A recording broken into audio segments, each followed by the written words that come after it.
Welcome back to my channel. My name is Shilpa. My channel name is Shilpa hadole English spoken classes. Today we are going to learn how to practice English speaking with the help of structure. Okay. आता बघा तुम्हाला English बोलायचं असलं तर अगोदर sentence build करता आला पाहिजे. ओके. सेंटेन्स बिल्ड करायचं असलं तर तुम्हाला स्ट्रक्चर सुद्धा माहिती असायला पाहिजे. तुम्हाला कोणी जरी प्रश्न विचारलं तर तुम्ही कोणतं थोडंसं तुटकं मुटकं भाषेत तुम्ही प्रश्नाचं उत्तर देऊ शकता. पण तुम्हाला प्रश्नच विचारायला येत नसेल तर इंग्लिशमधून तर त्यासाठी खास त्यासाठी तुम्हाला हे व्हिडिओ आणलेले आहे. म्हणजे कोणत्या प्रकारे आपण प्रश्न विचारू शकतो, म्हणजे कोणती पद्धत आहे की ते प्रश्न विचारायचे. तुम्हाला जर थोडंसं आयडिया असलं तर तुम्ही कसंही करून ते प्रश्न विचारायला तुम्हाला सोपं पडू शकतं. लक्षात आलं तुम्हाला. म्हणजे आता बघा अशा प्रकारच्या वाक्याला आपण कोणतं स्ट्रक्चर वापरायला पाहिजे. तुम्ही कोणत्या पद्धतीने अभ्यास करता,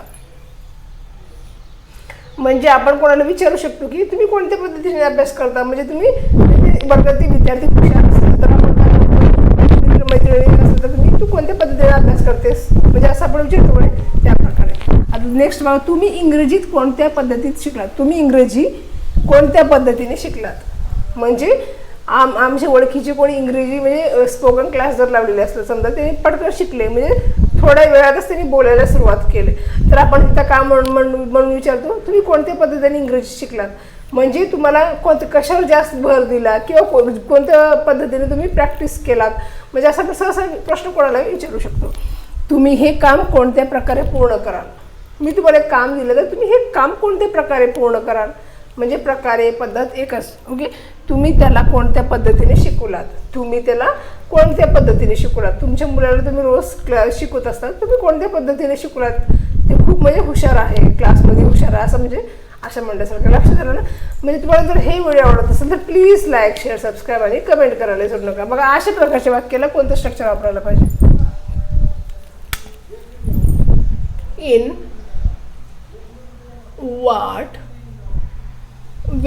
व्हॉट वे म्हणजे कोणत्या प्रकारे कोणत्या पद्धतीने. ओके. नंतर helping verb plus subject plus main verb plus object हे आपलं स्ट्रक्चर आहे. ओके.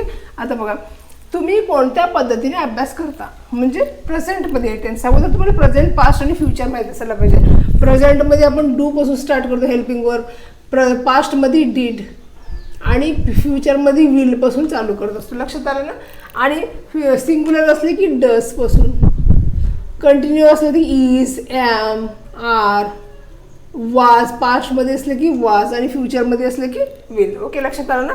म्हणजे प्रेझेंटमध्ये डू आणि डसचं, पास्टमध्ये डीडचा वापर करतो आणि फ्युचरमध्ये विल आणि पास्टमध्ये वाज वेर आणि वाज वेर. म्हणजे अशा प्रकारे आपण हेल्पिंग वर्क, तुम्हाला माहीत असेल हेल्पिंग वर्क म्हणजे प्रेझेंट पास्ट आणि फ्युचरमध्ये कोणत्या वापरतात. मग त्या स्टार्टिंग रेट ठेवून त्याचं सेंटेन्स बिल्ड करू शकतो. म्हणजे मॉडल्समध्ये विचारायचं तर कॅन कुड ह्याच्यापासून आपण सेंटेन्स बिल्ड करू शकतो. लक्षात आलं ना. आता बघा हेल्पिंग वर्कमध्ये इथं आता बघा कसं सेंटेन्स बिल्ड होतात. इन व्हॉट वे आता तुम्ही कोणत्या पद्धतीने अभ्यास करता. म्हणजे in what way helping work प्रेझेंटमध्ये आहे. यू म्हणजे तुम्ही म्हणजे यूच्या पुढे काय येते डू येते. डू यू हेल्पिंग वर्ब पहिले डू झालं, नंतर काय सब्जेक्ट यू झाला म्हणजे तुम्ही. मेन वर्ब म्हणजे अभ्यास study. In what way do you study. म्हणजे तुम्ही कोणत्या प्रकारे अभ्यास करता किंवा तुम्ही कोणत्या पद्धतीने अभ्यास करता. नेक्स्ट, तुम्ही इंग्रजीत कोणत्या पद्धतीने शिकलात. In what way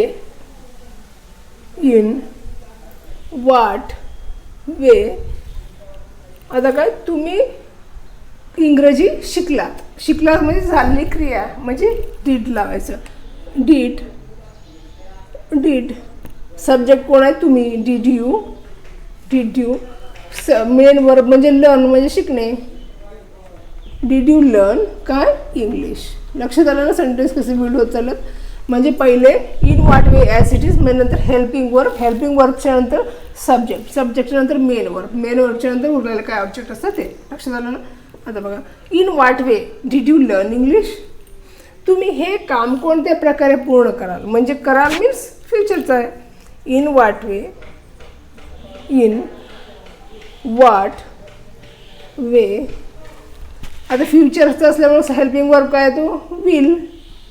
will, subject कोण आहे तुम्ही, विल यू काय पूर्ण कराल, पूर्ण म्हणजे हे काम पूर्ण कराल, म्हणजे पूर्ण म्हणजे क्रिया आहे, पूर्ण म्हणजे कम्प्लीट एक मेन वर्ब आहे. In what way will you complete, in what way will you complete हे काम, this work, this work. In what way will you complete this work म्हणजे तुम्ही कोणत्या प्रकारे हे काम पूर्ण कराल म्हणले सगळं. तुम्ही त्याला कोणत्या पद्धतीने शिकवला, तुम्ही त्याला कोणत्या पद्धतीने शिकवला, तुमच्या मुलाला तुम्ही कोणत्या पद्धतीने शिकवलात की ते खूप हुशार झाले आता. म्हणजे आता तुम्ही त्या असं बी विचारू शकता, तुम्ही तुमच्या मुलाला कोणत्या प्रकारे शिकवत आहात, म्हणजे कंटिन्युअस प्रेझेंटसुद्धा ते बी तुम्ही करू शकता. लक्षात आलं ना, तिथं फक्त इज एम-आर जागी सब्जेक्टनुसार इज एम-आर आपल्याला लावायचं राहते. ओके, तुम्ही त्याला कोणत्या पद्धतीने शिकवलात. इन व्हॉट वे तुम्ही शिकवलात म्हणजे क्रिया झालेल्या आहे. डीड, सब्जेक्ट कोण आहे, यू, डीड यू टीच, कोणाला त्याला, डीड यू टीच हिम. आता बघा, in what way did you teach him म्हणजे तुम्ही कोणत्या प्रकारे त्याला शिकवलात. ओके, तुम्हाला जर हे व्हिडिओ आवडत असेल तर प्लीज लाईक, शेअर आणि सबस्क्राईब करायला विसरू नका. आता बघा, कमेंट सेक्शनमध्ये एक वाक्य आहे, तुम्ही तिला कोणत्या पद्धतीने शिकवत आहात,